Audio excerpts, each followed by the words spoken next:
Welcome to Find Your Dream Job. We're the podcast that helps you get hired, have the career you want, and make a difference in life. I'm Mac Pritchard, your host, and I'm the publisher of Mac's List. On today's show, we're discussing how to work with an executive recruiter. So, looking for a job is hard work. You know that. We've all been there. Before you send out your first application or you go to an interview, you need to confirm your career goals, and you have to update your online profiles. And you need to network. You need to do lots and lots of networking. Again, that's a lot of hard work. Not surprisingly, many of us, including me, have wondered, isn't there another way, an easier way that lets you cut to the front of the application line? What if you could get in front of a recruiter, somebody who is paid to find great employees? Like a fairy godmother, couldn't a recruiter make your wish for a dream job come true? And by doing so, save you a lot of time and effort? Well, recruiters can make a big difference in your job search, but they can't do it all.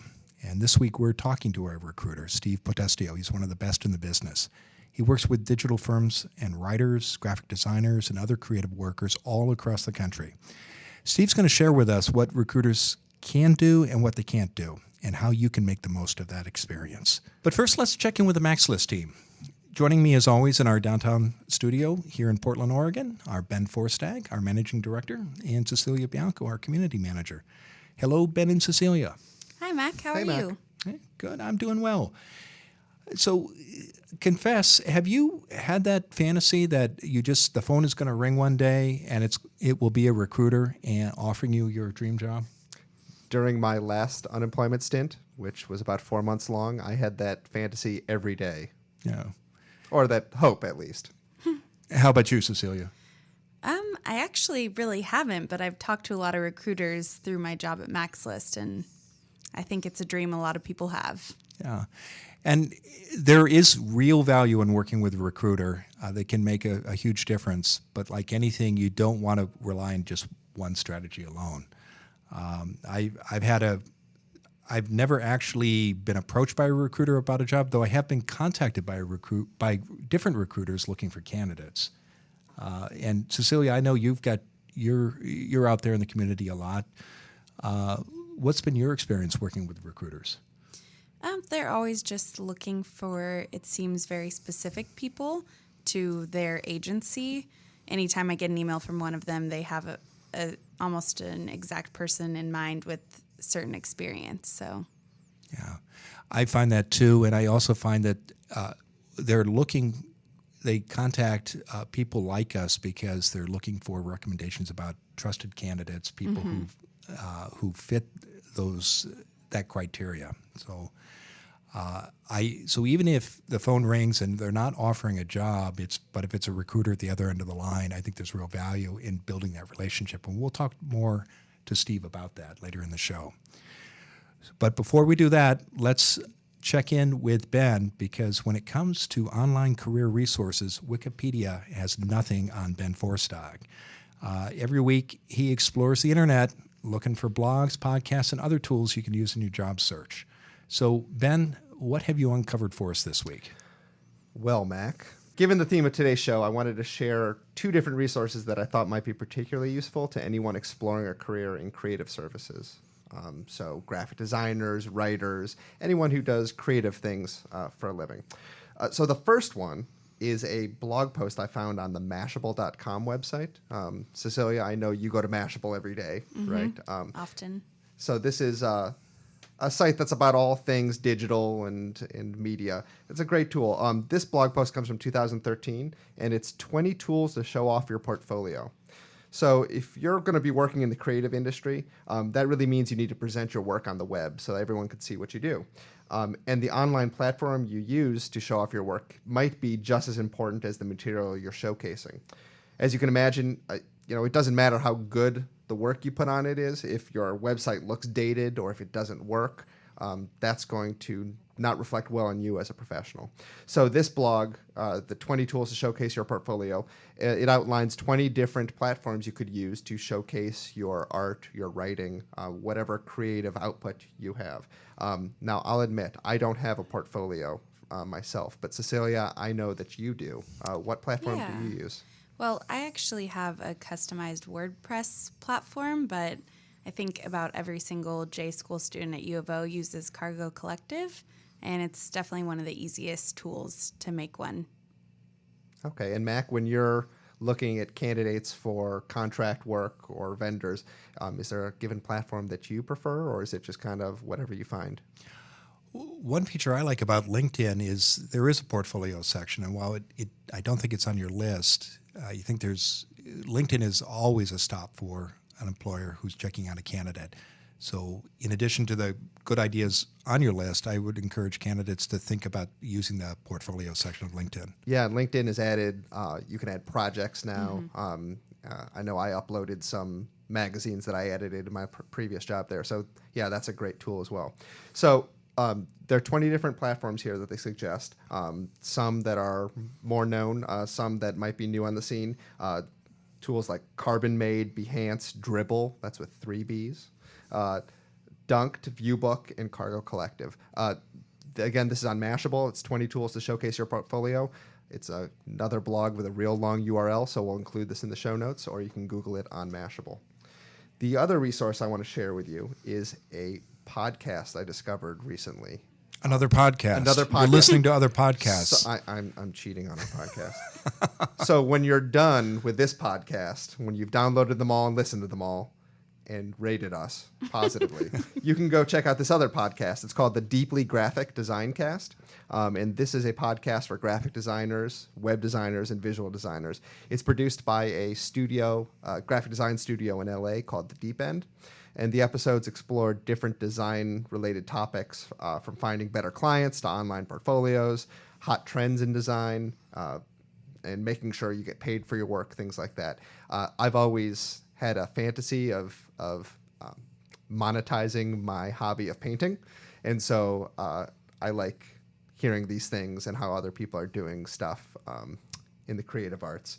Don't worry, Mac, I'm not going anywhere. I've yet to sell a single painting in 5 years.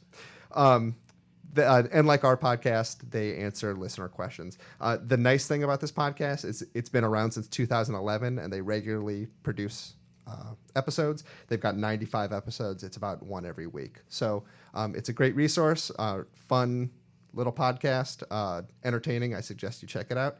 Again, it's the Deeply Graphic Design Cast, and we'll have the link to that in the show notes. All right. Well, I look forward to those. Are great suggestions, and I didn't know that you painted, so I look forward to seeing some of your paintings one day. I'll bring you over to the studio someday. All right. Well, do you have an idea for Ben? Just write him. You can reach him at ben@maxlist.org, and we may share your idea on the show. Now, we want to hear from you, our listeners. Let's turn it over to Cecilia, our community manager. Cecilia, what's the question of the week? Our question this week is, how can I keep up with new media jobs? So to get a new media job, the most important skill you can have is knowing how to tell a visual story. New media is largely turned into visual communication, as we all know in this office. We've done presentations about this. So being able to use the tools and platforms available to tell a visual story is the key thing. You want to be comfortable with video editing tools, even if it's just as simple as iMovie on your Mac computer. I know Ben's a pro at iMovie. And also photo editing tools such as the Adobe Suite with InDesign and Photoshop. There's also a lot of online tools that are free and easier to manage than Adobe. So overall, the more skills and tools you master, the better off you're going to be. Mac and Ben, I'm sure you both have some go-to resources to keep up with new media. Do you have any favorites? My resource for all things social media are probably my teenage nieces and nephew. They know about these things well before I do, certainly. And I remember a few years ago when my nieces were trying to show me about Snapchat. And at the time I thought, well, this is the silliest thing I've ever seen. Why would you ever need to know this? But from what I've been told, this is now a platform that lots of professionals are using. And I know, my favorite baseball team has a Snapchat account, and I know several serious journalists do have Snapchat accounts. It's a serious thing. So I guess what I'm saying is I should be listening more to my nieces and nephews. Take what they say seriously. Yeah, definitely. Snapchat's become important along with a lot of other platforms. And with new media, there's always a new platform that people are jumping on and using. So to stay up to date with those, you need to have some go-to resources beyond your nieces and nephews, probably. I would suggest a few e-newsletters such as the Social Media Examiner. Ben mentioned I'm a big fan of Mashable, Inc. magazine, and the Forbes technology section is also great. Mac, do you have any to add? I just want to support your point that it's so important to keep improving our skills. And one trend I see in social media platforms is editing tools that used to be standalone applications increasingly are being incorporated into Facebook, Instagram, and the other big popular apps. And as we reach out to people online, taking advantage of those tools gets a lot easier because they're much more intuitive and simpler and easier to use than, say, Photoshop even 3-5 years ago. Yeah, I agree. I think with some of the platforms like Canva is basically Photoshop, but it's free and it's very easy to use. You can teach yourself in an hour. So it can be really intimidating to try and learn those tools, but I think if you set small goals like signing up for new newsletters or mastering a new skill every month, it becomes a lot more manageable. Yeah, I think that's excellent advice, breaking tasks down into smaller, achievable pieces, whether it's mastering a new skill or taking the next step in your job search. And I know we've talked about social media tools in previous episodes, but let me just ask you, Cecilia, if you had to pick like the top 3 that someone should be comfortable using, what would those top 3 social media tools be? I would definitely pick at least one photo editing, one video editing, and then probably one management tool. So like Canva for photos, iMovie for videos, and maybe Hootsuite or the new Edgar online social media management tool would be key. Thanks. Yeah. Great advice. And I think it's very telling and right on target that 2 of the 3 you mentioned were visual tools, because so much online communication and so much media work now is all about visuals. Yeah. Except, of course, this podcast. Well, there's that. So these segments by Ben and Cecilia are sponsored by the Max List Guides. And we're the publisher of a new book here at Max List. It's called Land Your Dream Job in Portland and Beyond. And you'll find in our guides the tools you need to get the job you want. So we tackle the questions that are on your mind. How do I find out about hidden jobs? What can I do to stand out when I'm competing against dozens of other people for the same position? And what do I need to do next to manage my career? In our book, there are 8 chapters.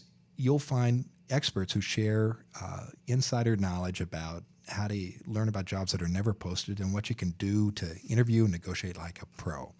So check it out for yourself. You can download the first chapter of the book for free. Just go to our website. The address is maxlist.org/maxlistguides. Steve Potestio owns Mathis and Potestio. It's a recruitment firm for the creative and digital industries, and his company has offices in Portland, Austin, and Los Angeles. Now, Steve knows how recruiters work. He's worked with more than 100 agencies, and he's helped place thousands of professionals into jobs. He's also been a copywriter, a graphic designer, a project manager, an account manager, and he was the director of operations for a large digital agency during the dot-com era. Steve, that's quite a background. Thank you. Yeah. Well, thank you for joining us. So let me start with one example I think people have in their heads when they think about recruiters. And I'm going to go into the Wayback Machine. There's a wonderful movie starring Stockard Channing. It's called The Business of Strangers. It came out in the early 1990s. It's about corporate intrigue. And it, I think, reflects popular ideas about corporate culture in those years. And in the plot, Channing is a high-powered executive. She hears rumors that she's about to lose her job. And so the first thing she does is she picks up the phone and she calls a recruiter. And they meet in they both travel to an airport. They have a meeting in a lounge. And he brings his briefcase and he reaches into it. And there he has job openings that pay 6-figure salaries. And they talk about what position she might take next if she indeed loses her position inside the company. That's one way people think of recruiters, is What would you say to that popular image, Steve? Well, I'm kind of laughing because if that was the case, that would be kind of cool that we just had a briefcase full of jobs. That's kind of cool. That is, I think, a common misperception of our industry. We are actually out there kind of beating the bushes every day, trying to build relationships with companies so that we do, in fact, have opportunities. But we're not walking around with briefcases full of them. We're not having any clandestine meetings. And actually, it's probably a good recruiter would probably do a little bit more than the recruiter in the movie. And that is really establishing a relationship with the individual and talking about their needs and what they're looking for and what's a good fit for them prior to opening up that briefcase and just start trotting out a bunch of jobs. Okay. So let's put aside the Hollywood image and let's talk about how the business really works. Tell us about the recruitment business and how you look for candidates and what you're looking for. So one thing about a recruiter to, I think, realize is the recruiter serves two masters. On one side is the individual, the candidate that is looking for a job, and on the other side is the hiring company, the business client. And so a good recruiter is trying to build relationships and understand both equally so that they are able to put the two together successfully. A recruiter, generally the client company, the hiring company is the firm that pays our bills, if you will. So it is natural that recruiters can lean toward that side and really focus more on servicing that side. I think the best recruiters really walk kind of right down the middle of the street. Now, you talked about the firms that you work for. They're the ones who are paying you, but how do you get paid? I know there are different forms of compensation for recruiters. Yeah, and there's different types of recruitment, and there's different types of, logistical types of jobs. You're going to see recruiters that work on full-time salaried positions only, and you're going to see recruiters that will also work on contract type assignments, and then recruiters that will work on both. So some of it is what situation are you looking for as an individual, and then finding the recruiter that works within those situations. So if you're looking for a full-time job, the recruiter is paid if a candidate that they have introduced is selected and hired by that client company. That client company will pay that recruiter or recruiting firm a fee for having found that individual.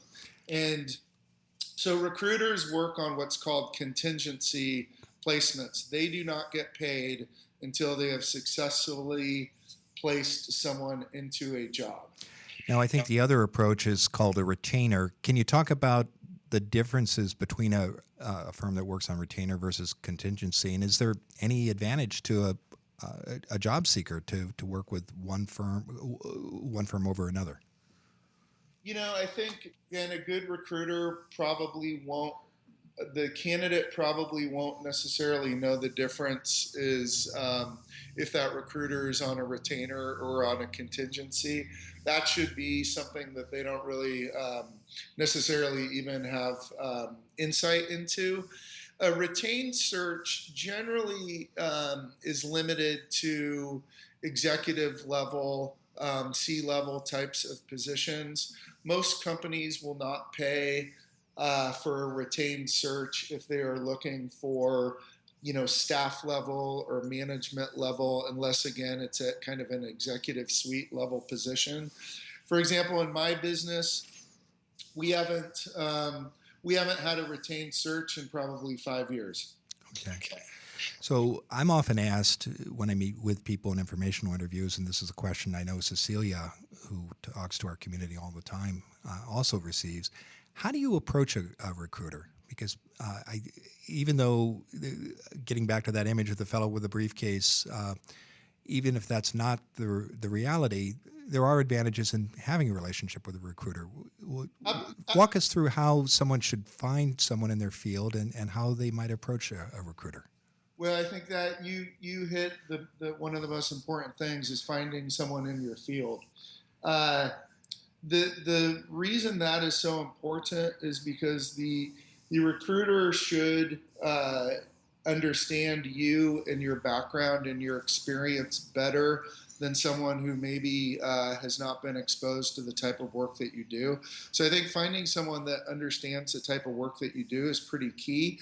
They should then also have client business hiring company relationships in that same industry. So they're going to be potentially more equipped to be able to assist you.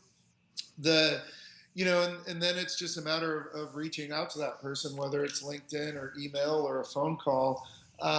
Again, I kind of reference maybe good recruiters and maybe not so good recruiters, but I think a good recruiter is somebody who is looking out for your best interests and maybe willing to talk to you, even if they don't have something immediate that potentially fits their needs or your needs, an immediate potential job opportunity fit. A good recruiter should invest the time to meet with you, get to know you, because they may have that opportunity for you in 1 week or 1 month or 3 months.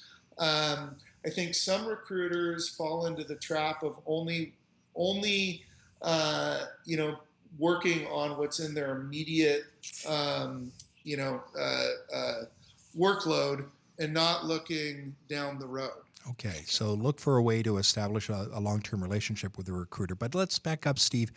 I'm just thinking of our listeners. They love actionable ideas. They want practical instruction about concrete steps they can take next.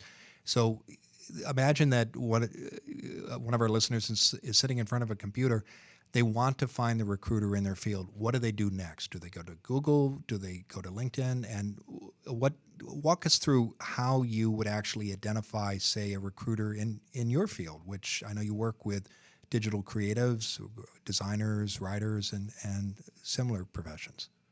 Well, I think, on my LinkedIn account, I have an ability to do advanced searches. So if you don't have that ability, I think you have to pay for that. I would go to Google and I would Google and find out the companies.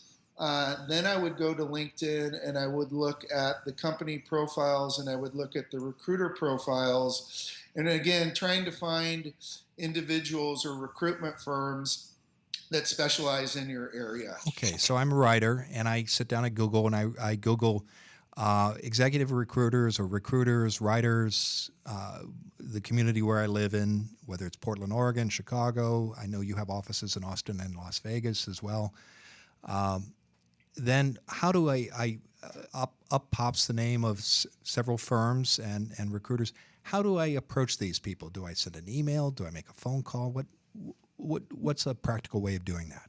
Yeah, I think an email, and I'll back up again too. And I think the first thing that you should be doing is looking at your own toolbox and making sure you're ready to contact a recruiter, because that recruiter, one of the first things they're going to do is they're going to examine your resume, they're going to examine your background, and they're going to go onto your LinkedIn profile.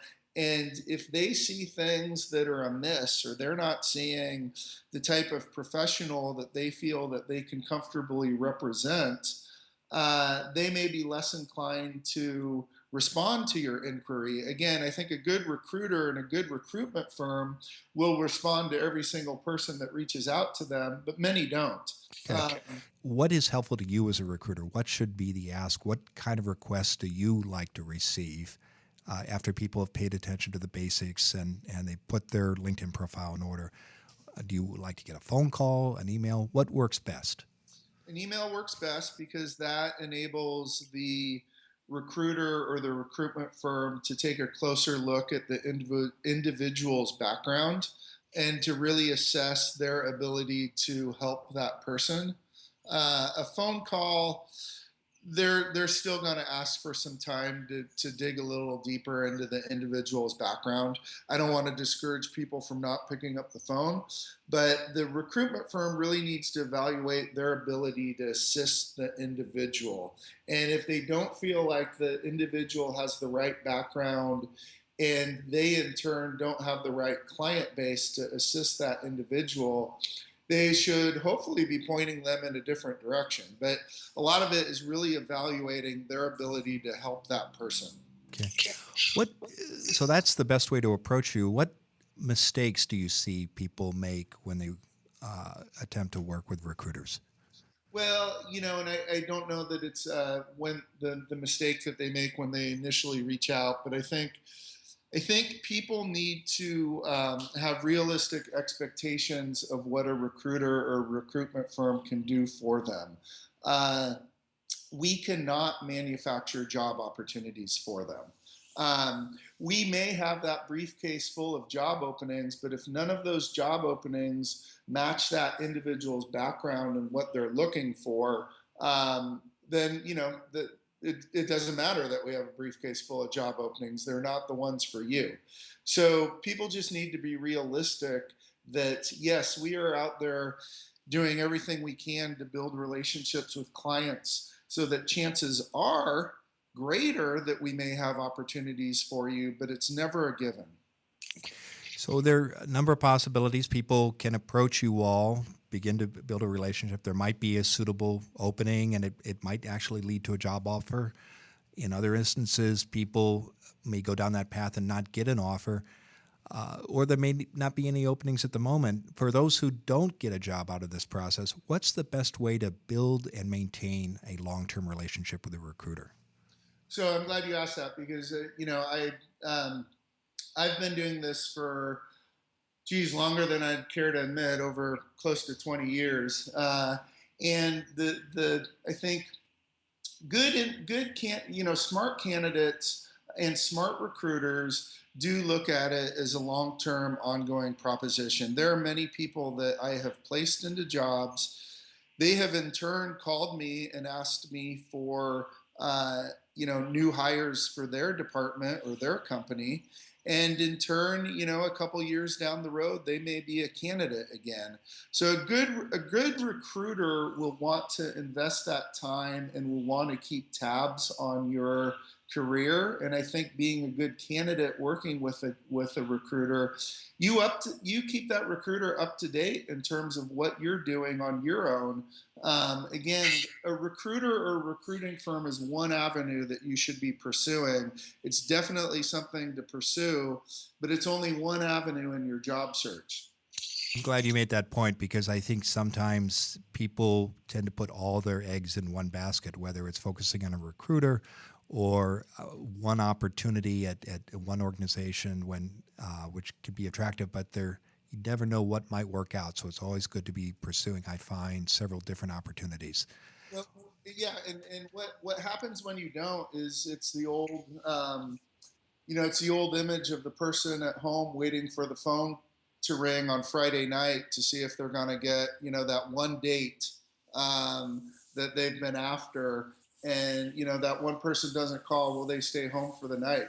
Okay, so maybe that's a bad analogy because then that means that person is pursuing many potential suitors. So maybe that's a bad analogy, but at the same time, the job seeker does need to pursue many different avenues unless they want to just be in a long, and prolonged job search. I think that's an excellent point to stop at. Steve, how can people learn more about you and find you online? So our website is a great way to connect with us. We actually are also very active on social media. We have a very vibrant Facebook page. We do a lot of tweets. Our website actually posts a lot of information that is similar to Mac's List, geared toward professional development and helping people. But really, that's the best way to connect with all the various channels that we are trying to put information and content out to. That's terrific. Thank you for your time, Steve. Thank you, Mac. I appreciate it.